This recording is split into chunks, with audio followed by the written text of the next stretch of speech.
मणिकर्णिका घाट के तट पर बुधवार को नमामि गंगे ने सफाई की। गंगा की तलहटी से प्रदूषित कर रही अनेकों सामग्रियों को निकाल पुरातन से भी पुरातन मणिकर्णिका घाट और रत्नेश्वर महादेव के आसपास गंगा किनारे की गंदगी को समेटकर कूड़ेदान तक पहुंचाया गया। पौराणिक घाटों पर गंदगी न करने की स्वच्छता संकल्प के पश्चात गंगा किनारे के कोने कोने की सफाई की गई। जन भागीदारी से गंगा किनारे की स्वच्छता बनाए रखने का आह्वान किया गया। श्रमदान के दौरान नमामि गंगे टीम के सदस्य जोश में घोष कर रहे थे कि आओ घर घर अलग जगाएं, मां गंगा को निर्मल बनाएं। अभियान का नेतृत्व करते हुए काशी क्षेत्र के संयोजक राजेश शुक्ला ने लोगों से गंदगी न करने की अपील की। कहा कि सदियों से हम मां गंगा से लेते आ रहे हैं, अब गंगा को स्वच्छ कर गंगा की पीड़ा हरने की बारी हमारी है। हमें जन भागीदारी द्वारा गंगा की पीड़ा को हरना हो। गंगा के लिए संकट बन चुके पॉलीथीन से होने वाली हानियों को समझाया। मैं राजेश शुक्ला, गंगा सेवक, संयोजक नमामि गंगे काशी क्षेत्र। आज बुधवार के दिन हमने मणिकर्णिका घाट के इस पवित्र पावन तट पर गंगा किनारे कई प्रकार के कूड़े कचरों की सफाई की है। हमारी टीम के सदस्यों ने मेहनत पूर्वक गंगा किनारे नीचे तलहटी में दबे हुए पॉलीथीन, कपड़े और अन्य प्रदूषित कर रही सामग्रियों को बाहर निकाल करके कूड़ेदान तक पहुंचाया है। यह मणिकर्णिका घाट और रत्नेश्वर महादेव का परिसर है जो कि विश्व प्रसिद्ध है। यहाँ सफाई करना मानो हमने अलौकिक पुण्य प्राप्त किया है। मैं आपके माध्यम से वाराणसी की नहीं बल्कि देश विदेश की जनता से निवेदन करता हूँ, अपील करता हूँ कि गंगा के तट पर यदि आप आएं तो स्वच्छता बनाए रखना भी हमारा उत्तरदायित्व है। ये गंगा ने हमको बहुत कुछ दिया है। आज हमारी जिम्मेदारी है कि अपनी गंगा को स्वच्छता रूपी सौगात दें। गंगा की अपील को सुने, गंगा को स्वच्छता रूपी संस्कारों में शामिल करें, क्योंकि जब गंदगी नहीं होगी तो बीमारी नहीं होगी, और बीमारी नहीं होगी तो हमारा राष्ट्र निरंतर प्रगति के पथ पर अग्रसरित होता रहेगा। आइए हम संकल्प लें कि अपनी गंगा किनारे की स्वच्छता को बनाए रखने में सहयोग करेंगे और दूसरों को भी अपील करेंगे। टाइम 8 उत्तर प्रदेश के लिए वाराणसी से सुजीत पटेल की रिपोर्ट।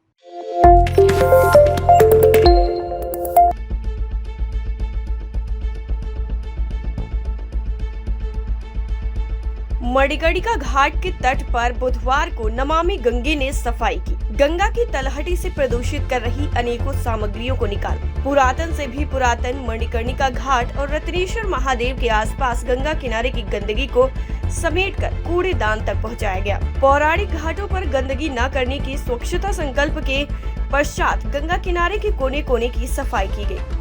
जन भागीदारी से गंगा किनारे की स्वच्छता बनाए रखने का आह्वान किया गया। श्रमदान के दौरान नमामि गंगे टीम के सदस्य जोश में घोष कर रहे थे कि आओ घर घर अलग जगाएं, मां गंगा को निर्मल बनाएं। अभियान का नेतृत्व करते हुए काशी क्षेत्र के संयोजक राजेश शुक्ला ने लोगों से गंदगी न करने की अपील की। कहा कि सदियों से हम मां गंगा से लेते आ रहे हैं, अब गंगा को स्वच्छ कर गंगा की पीड़ा हरने की बारी हमारी है। हमें जन भागीदारी द्वारा गंगा की पीड़ा को हरना हो। गंगा के लिए संकट बन चुके पॉलीथीन से होने वाली हानियों को समझाया।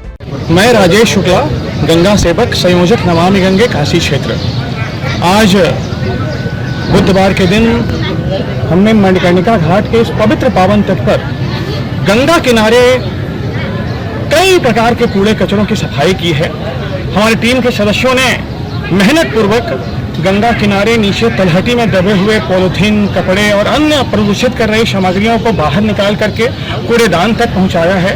यह मणिकर्णिका घाट और रत्नेश्वर महादेव का परिसर है जो कि विश्व प्रसिद्ध है। यहाँ सफाई करना मानो हमने अलौकिक पुण्य प्राप्त किया है। मैं आपके माध्यम से वाराणसी की नहीं बल्कि देश विदेश की जनता से निवेदन करता हूँ, अपील करता हूँ कि गंगा के तट पर यदि आप आएं तो स्वच्छता बनाए रखना भी हमारा उत्तरदायित्व है। ये गंगा ने हमको बहुत कुछ दिया है। आज हमारी जिम्मेदारी है कि अपनी गंगा को स्वच्छता रूपी सौगात दें। गंगा की अपील को सुने, गंगा को स्वच्छता रूपी संस्कारों में शामिल करें, क्योंकि जब गंदगी नहीं होगी तो बीमारी नहीं होगी, और बीमारी नहीं होगी तो हमारा राष्ट्र निरंतर प्रगति के पथ पर अग्रसरित होता रहेगा। आइए हम संकल्प लें कि अपनी गंगा किनारे की स्वच्छता को बनाए रखने में सहयोग करेंगे और दूसरों को भी अपील करेंगे। टाइम 8 उत्तर प्रदेश के लिए वाराणसी से सुजीत पटेल की रिपोर्ट।